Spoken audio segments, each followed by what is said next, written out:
বেশ কিছুদিন আগে আমরা মেলায় ঘুরতে গেছিলাম, তোমাদের সঙ্গে ব্লগে শেয়ার করেছিলাম, কিন্তু সেই মেলা থেকে কি কি কিনেছি সেগুলো কিন্তু তোমাদের সঙ্গে শেয়ার করা হয়নি। আজকে ওই জন্য চলে এসেছি তোমাদের সঙ্গে শেয়ার করতে মেলা থেকে কি কি কিনেছি।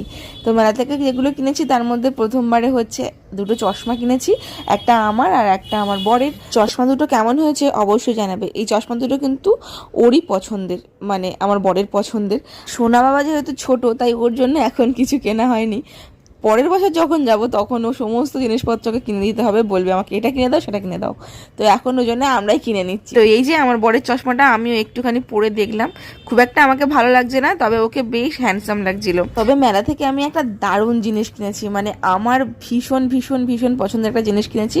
সেইটা সবার শেষে তোমাদেরকে দেখাবো। খুব একটা যে মেকআপ পারি এমনটা না, কিন্তু যতটুকু পারি মোটামুটি চলে যাবে, আর সেই জন্যই এই ব্যান্ডটা কিনেছি, মানে হেয়ার ব্যান্ড। আর যেটা দেখাবো সেটা হচ্ছে একটা ব্যাগ। ব্যাগটা আমি একটা হলুদ কালারে দেখেছিলাম, সেটাই আমার ভীষণ পছন্দ হয়েছিল, একই টাইপের। কিন্তু আমার বর বললো সাদাটাই নাও, তাহলে সবার সঙ্গে পরতে পারবে, ভালো লাগবে।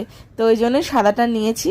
তবে পরে ভেবে দেখলাম ভালোই করেছি সাদাটা নিয়ে, সত্যি সবার সঙ্গে মানে আমি নিতে পারবো আর কি। তবে হলুদ কালারটাও নেওয়া যেত, খুব সুন্দর ছিল, একদম সূর্যমুখীর মতো।